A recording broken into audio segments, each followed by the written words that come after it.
ഞാനൊരു വലിയ ആളൊന്നുമല്ല, എനിക്കെപ്പോഴും അറിയാം. പക്ഷെ ഞാൻ നിലപാടുള്ളവരാണ്. എനിക്കറിയാം ഒരു കമ്മ്യൂണിസ്റ്റ് എന്തെല്ലാം ചെയ്യാം, ഇതെല്ലാം ചെയ്തു കൂടായിരുന്നു. വായനയുടെ രാഷ്ട്രീയത്തിനെ ബോധപൂർവ്വം അങ്ങനെ മാറ്റിക്കൊണ്ടു പോവുകയാണ്. ഐഡിയോളജിയുടെ നിർദ്ദേശമായിരുന്നു ക്യാച്ച് ദം യങ് എന്ന്. വായനയ്ക്ക് രാഷ്ട്രീയം വേണം, രാഷ്ട്രീയത്തിനും വായന വേണം. വായന മരിച്ചാൽ അന്ന് ജീവിതം മരിക്കും, മനുഷ്യൻ മരിക്കും. ഞാൻ അറിയാത്ത, ഞാൻ പറയാത്ത ഒരു കുത്തുപാടില്ല, ഒരു കോമി ഉണ്ടാകാൻ പാടില്ല, അക്ഷരം ഉണ്ടാകാൻ പാടില്ല. അന്നും ഇപ്പോഴും പറയാനുള്ളതാണ്, ഞാൻ രാഷ്ട്രീയക്കാരനല്ല, ഞാൻ രാഷ്ട്രീയ പ്രവർത്തകരാണ്.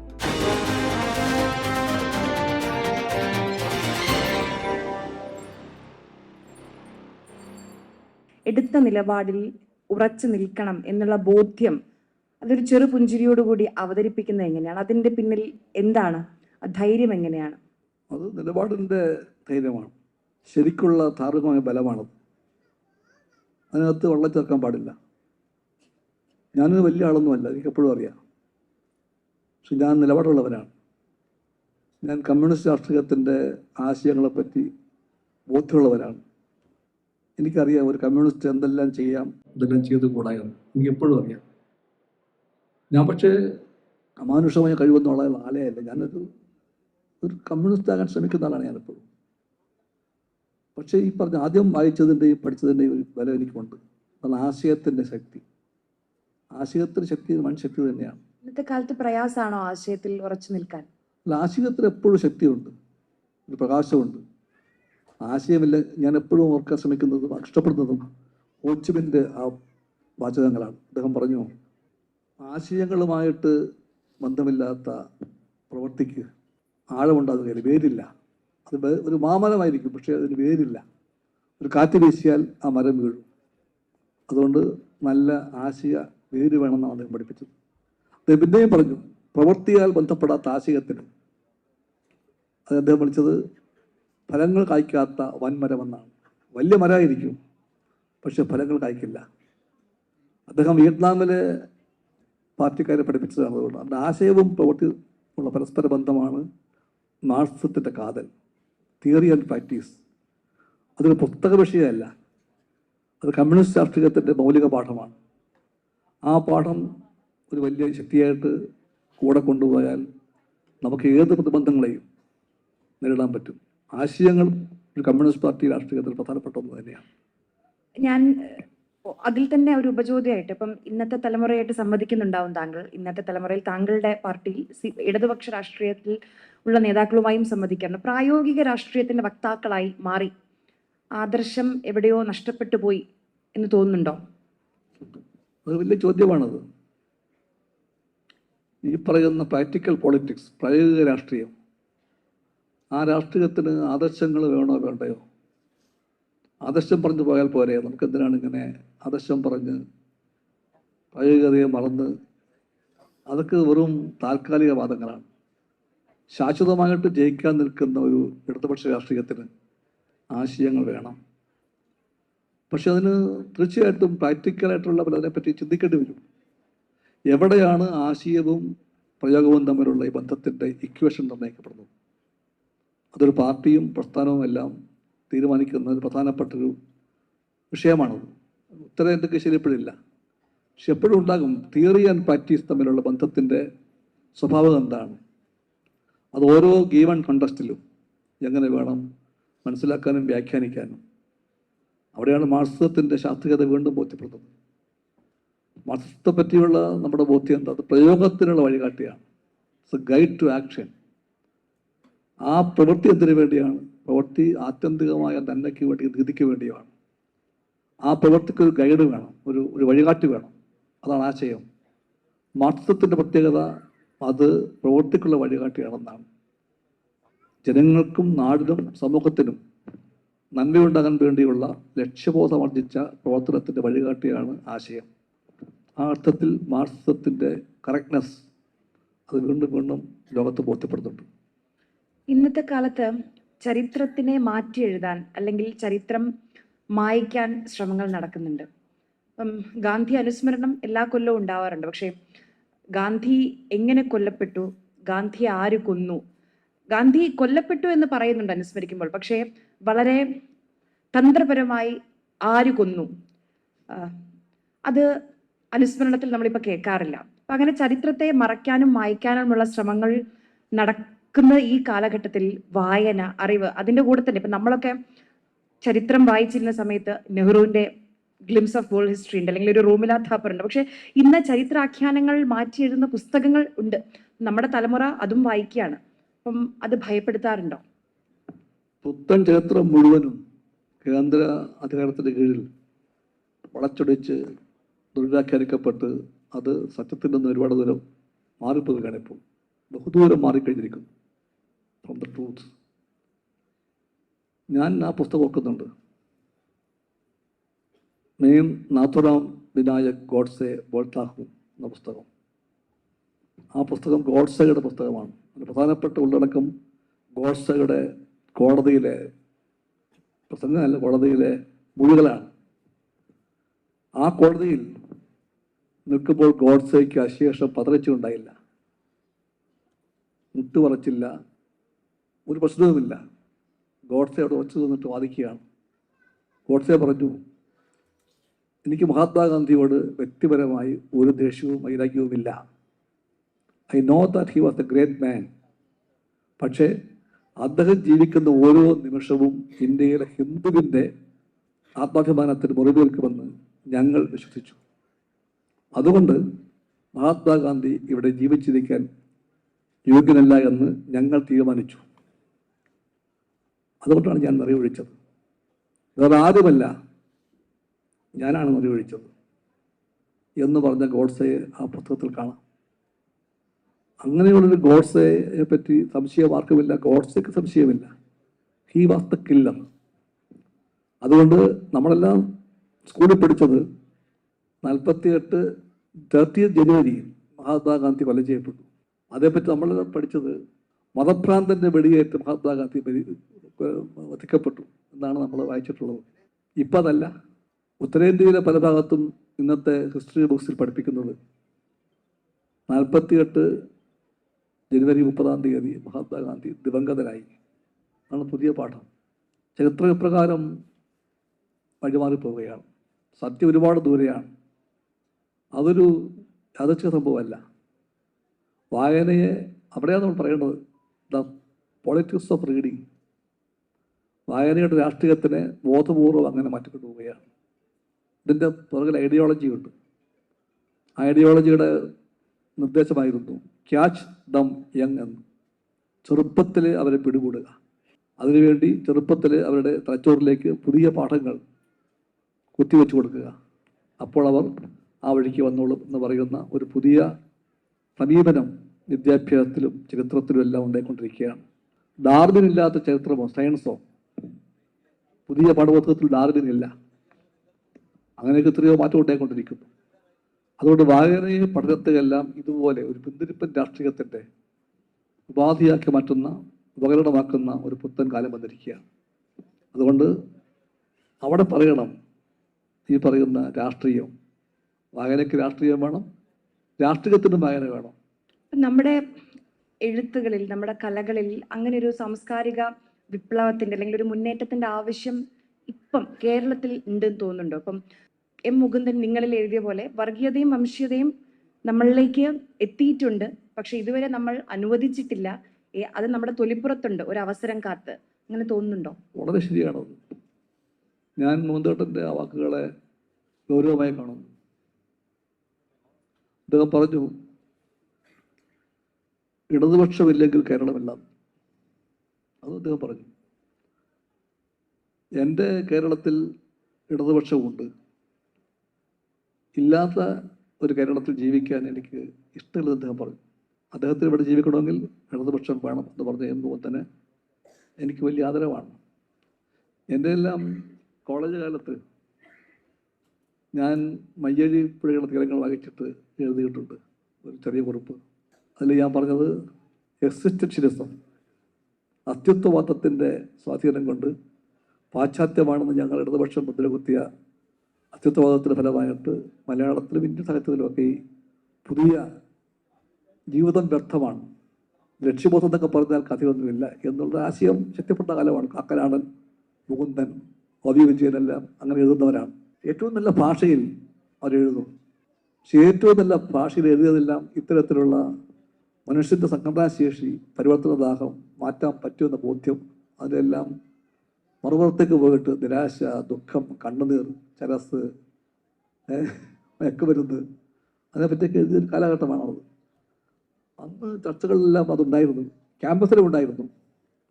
അപ്പോൾ എനിക്ക് ഇഷ്ടപ്പെട്ട പുസ്തകമാണ്, ഞാൻ എപ്പോഴും മറക്കുന്നില്ല, ദാസനെയും ചന്ദ്രികയും മറക്കുന്നില്ല.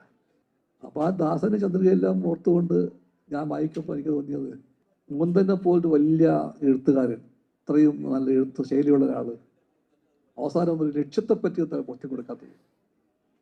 അപ്പോൾ ഞാൻ എൻ്റെ നിരൂപണം ഒരു 2-3 പേജിൽ എഴുതി. എനിക്കൊരു വളരെ വേണ്ടപ്പെട്ട സുഹൃത്തുണ്ടായിരുന്നു, വളരെ വേണ്ടപ്പെട്ട ആൾ എന്നോട് പറഞ്ഞത്, രാഷ്ട്രീയം മാത്രം വായിച്ചാൽ പോരാ. അത് എന്നോട് പറഞ്ഞ വാക്ക് എനിക്കിപ്പോൾ ഓർമ്മയുണ്ട്. രാഷ്ട്രീയം മാത്രം വായിച്ചാൽ പോരാ, രാഷ്ട്രീയം വായിക്കണം മാത്രം വായിച്ചാൽ പോരാ, സാഹിത്യം വായിക്കണം. അപ്പം എനിക്ക് തന്നെ ചിന്ത, ഇപ്പോൾ രാഷ്ട്രീയം പോലും വായിക്കാൻ നേരം മതിയാകത്തില്ല, സാഹിത്യം വായിക്കാൻ പോയാലോ.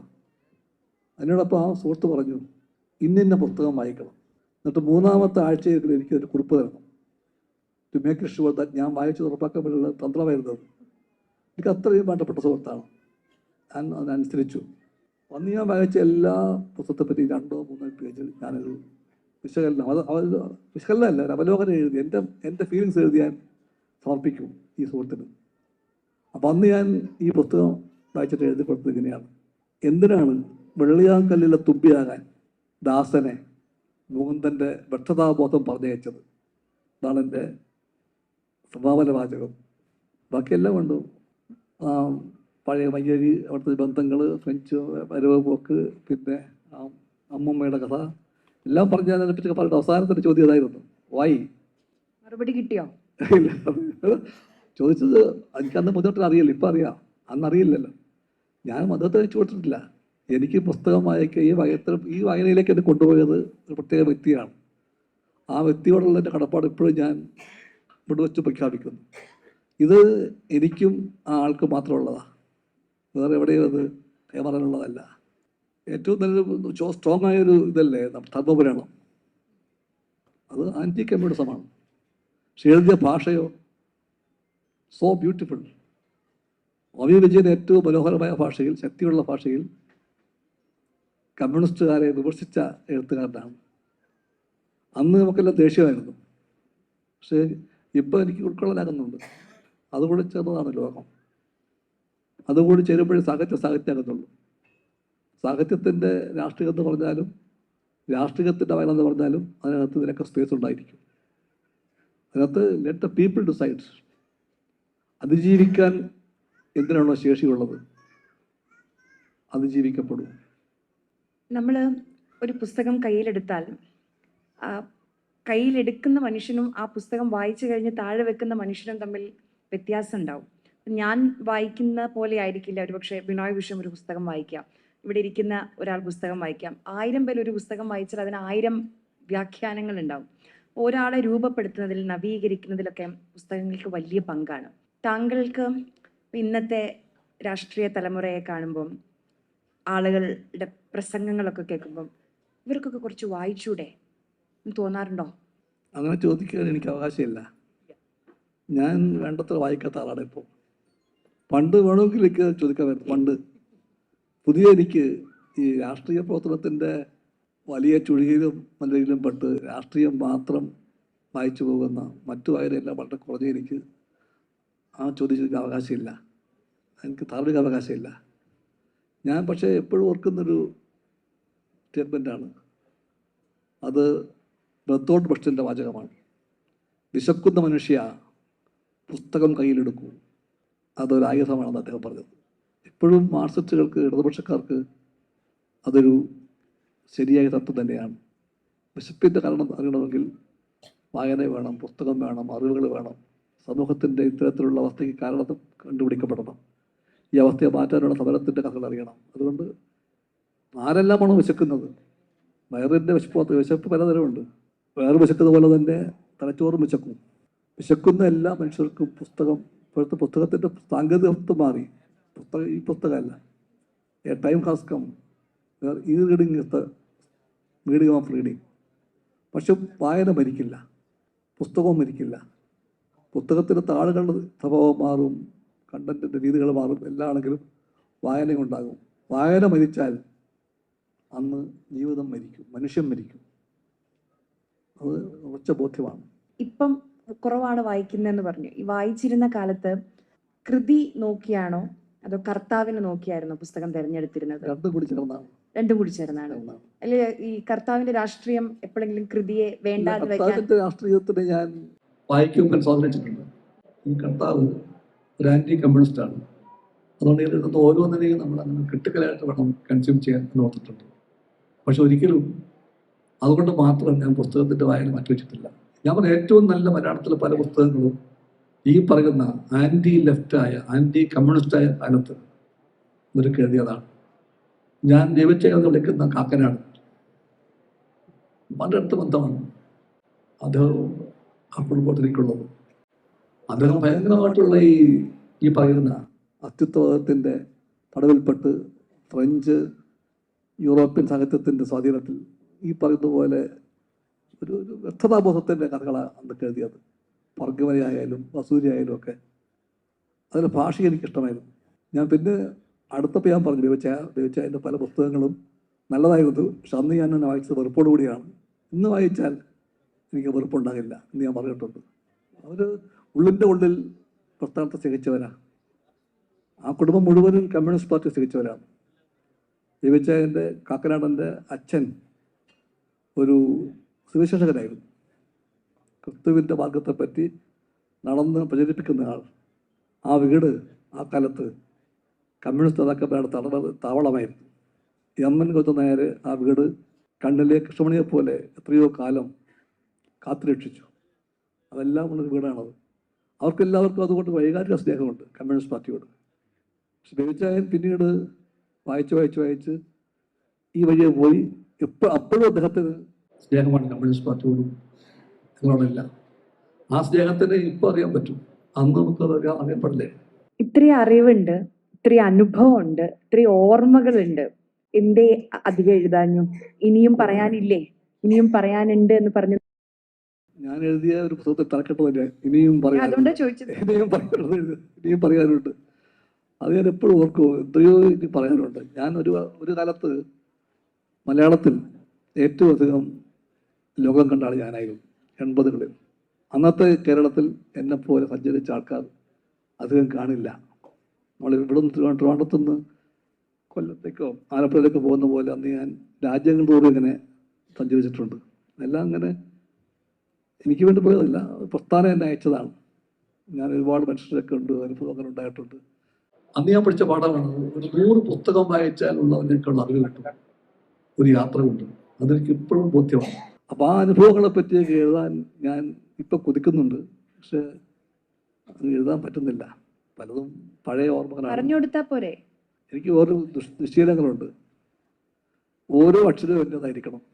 ഓരോ അക്ഷരവും, ഓരോ കുത്തും, ഓരോ കോമയും എൻ്റെതായിരിക്കണം. ഞാൻ അറിയാത്ത, ഞാൻ പറയാത്ത ഒരു കുത്തു പാടില്ല, ഒരു കോമയും ഉണ്ടാകാൻ പാടില്ല, ഒരു അക്ഷരവും ഉണ്ടാകാൻ പാടില്ല. അതല്ല എൻ്റെ ഒരു കണ്ടുപിടുത്തങ്ങളാണ്.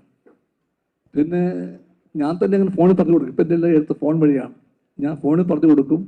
അത് കേൾക്കുന്ന നിർഭാഗ്യവാനോ നിർഭാഗ്യവതിയോ കേൾക്കുമ്പോൾ ഫോണിലൂടെയാണല്ലോ, അക്ഷരം മാറിപ്പോകാൻ ചിലപ്പോൾ കുത്തും കോമയൊന്നും കാണില്ലായിരിക്കും.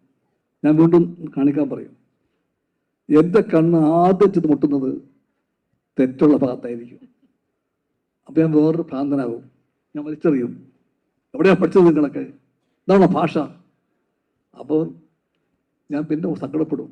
എന്നെ സഹായിക്കാൻ വേണ്ടി വന്നൊരാളാണ്. ആളോട് ഞാൻ രക്ഷപ്പെടാൻ പാടില്ലെന്ന് ഓർക്കും ഞാൻ. പക്ഷെ ഞാൻ പിന്നീട് തന്നെ ചെയ്യും. അതൊക്കെ ചില തെറ്റ് തന്നെയാണത്. തെറ്റും എനിക്കുണ്ട്. ഓരോ വാക്കിനും പ്രത്യാഘാതം ഉണ്ടാവും. ഓരോ വാക്കിനും അതിൻ്റെതായ അർത്ഥതലങ്ങൾ ഉണ്ടാവും. ആ അർത്ഥം തിരിച്ചറിഞ്ഞത് കൊണ്ടാണോ ഞാൻ രാഷ്ട്രീയക്കാരനല്ല, ഞാൻ രാഷ്ട്രീയ പ്രവർത്തകനാണ് എന്ന് പറഞ്ഞത്? അതെനിക്ക് ഉറപ്പായിട്ടും എൻ്റെ ബോധ്യമാണത്. പലരും പറയുന്നു രാഷ്ട്രീയക്കാരൻ. അങ്ങനെ പറയുമ്പോൾ എനിക്ക് ഉറപ്പിച്ച് അന്നും ഇപ്പോഴും പറയാനുള്ളതാണ്, ഞാൻ രാഷ്ട്രീയക്കാരനല്ല. അല്ല, ഞാൻ രാഷ്ട്രീയ പ്രവർത്തകനാണ്. അപ്പോൾ എല്ലാം ചോദിക്കും എന്താ വ്യത്യാസമുണ്ട്. എൻ്റെ ഡെഫിനേഷൻ, മൈ ഡെഫിനേഷൻ, രാഷ്ട്രീയക്കാരൻ കാര്യം കാണാൻ വേണ്ടിയും സ്വന്തം ലക്ഷ്യത്തിന് വേണ്ടിയും എന്തും ചെയ്യാൻ പഠിക്കാത്തവനാണ്. അവന് കൂറില്ല, സ്നേഹമില്ല, നന്മയില്ല, ആശയ അടിത്തറയില്ല, ഒന്നുമില്ല. അവരിങ്ങനെ എങ്ങനെയും ലക്ഷ്യം നേടിപ്പിടിക്കണം, അതിനുവേണ്ടി പരക്കം പകർന്നു എടുത്തിട്ടാണ് രാഷ്ട്രീയക്കാരൻ. രാഷ്ട്രീയ പ്രവർത്തകൻ അങ്ങനെയല്ല, അങ്ങനെയാകാൻ പാടില്ല. രാഷ്ട്രീയ പ്രവർത്തകന് നിഷ്ഠകൾ വേണം, അടിത്തറ വേണം. തീർച്ചയായിട്ടും അവന് ചിലതെല്ലാം പാടില്ലാത്തതുണ്ടെന്നൊരു ബോധ്യം വേണം. ചേട്ടൻ ഡൂ നോട്ട്സ് ആർ ദയർ ഒരു രാഷ്ട്രീയ പ്രവർത്തകൻ. രാഷ്ട്രീയക്കാരന് ഡൂ നോട്ട്സ് ഒന്നുമില്ല, എല്ലാം ആകാം. ആ വ്യത്യാസമുണ്ട്. രാഷ്ട്രീയത്തിൻ്റെ പൊതുവിലുള്ള ഒരു നമ്മളൊക്കെ പറയുന്ന മൂല്യച്യുതി ഉണ്ടല്ലോ, അതിൻ്റെ പുറകിൽ രാഷ്ട്രീയ പ്രവർത്തകന്മാരെ രാഷ്ട്രീയക്കാർ കീഴ്പ്പെടുത്തിയിരിക്കുന്നു. കീഴ്പ്പെട്ടു പോയ രാഷ്ട്രീയ പ്രവർത്തനത്തിനെ തിരിച്ചു പിടിച്ചാലേ ഈ മൂല്യച്യുതിയിൽ നിന്ന് പുറത്തു കിടക്കാൻ പറ്റുമെന്നാണ് എൻ്റെ ബോധ്യം. അതുകൊണ്ട് എനിക്ക് സംശയമേ ഇല്ല, രാഷ്ട്രീയക്കാരനല്ല ഞാൻ. ആദ്യം കരയിപ്പിച്ചതിന് മാപ്പ്. പക്ഷെ എനിക്ക് തോന്നുന്നു നല്ല ഓർമ്മകളല്ലേ അത്. തീർച്ചയായിട്ടും. പിന്നെ ഞാനിവിടെ പിന്നെയും ചിരിപ്പിക്കുകയും ചെയ്തു. ഞാനിവിടെ കണ്ണനെ പറ്റി പറയാൻ കരുതിയിരുന്നു, ആ. ശിവജി സാമന്തിന്റെ പുസ്തകത്തെ പറ്റി പറയാൻ കരുതിയിരുന്നു, ചന്ദ്രമതിയുടെ ഒഴുകാതെ ഒരു പുഴയെ പറ്റി പറയാൻ കരുതിയിരുന്നു. അല്ല, ഞാൻ വായിച്ചിട്ടുള്ള പുസ്തകങ്ങളാണ്. പിന്നെ ഞാൻ വായിക്കാത്ത പുസ്തകങ്ങളുണ്ട്, ഞാൻ വായിക്കാൻ കൊതിച്ച പുസ്തകങ്ങൾ. മീരയുടെ പുസ്തകം കലാജി, പിന്നെ അരുന്ധത്തിലോയുടെ പുസ്തകം ഞാൻ വായിച്ചിട്ടില്ല, എനിക്ക് വായിക്കാൻ കൊതിയുണ്ട്. Mother Mary comes to me. അങ്ങനെ കുറേ കാര്യങ്ങൾ പറയാൻ വേണ്ടി ഞാൻ കൊതിച്ചിരുന്നു. വായിച്ചതിനെ പറ്റിയും അതിനേക്കാളേറെ വായിക്കാത്തതിനെ പറ്റിയും പറയാൻ ആഗ്രഹിച്ചു, നടന്നില്ല. അതിലേക്ക് പോയി. പക്ഷേ I am thankful to you. കണ്ണൊക്കെ നിറഞ്ഞെങ്കിലും ഞാനൊരു കൊച്ചനിയത്തിയെ പോലെ പരസ്യമായിട്ട് കെട്ടിപ്പിടിക്കാൻ പോവാണ്. ആരുടെ ഇവിടെ വെച്ച് എല്ലാം കെട്ടിപ്പിടിക്കുക ഇവിടെ വെച്ച്. അതാണ് എനിക്ക് മനസ്സിലാക്കുന്നത്, അതിൻ്റെ ആഗ്രഹം. എത്രയും പാവനമായിട്ടുള്ള സ്നേഹത്തോടു കൂടി, എല്ലാ ആദരവോടും കൂടി, ഇത്ര ചുരുങ്ങിയ സമയം കൊണ്ട്.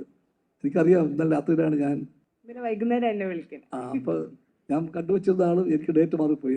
മാറിപ്പോയതല്ല, എനിക്ക് വേറെ ഒഴിവാക്കാത്ത പ്രോഗ്രാം വന്നത് ഇന്നലെ, വരാൻ പറ്റില്ല. I was dropping it. അപ്പോഴാണ് അവരെ കൂടെ പിടിച്ച് ആര്യയെ കണ്ടെത്തിയത്. Less than 1 evening. അതുകൊണ്ട് ആര്യ എത്രയും ഇവിടെ പെരുവൽ. അപ്പം എനിക്ക് കൈ തന്നാൽ പോരാ, ഇങ്ങനെ ഒന്ന് പിടിക്കണം.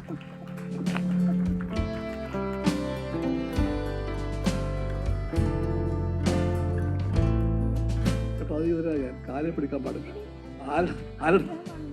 ആരുടെ കാലെ പിടിക്കാൻ പാടില്ല.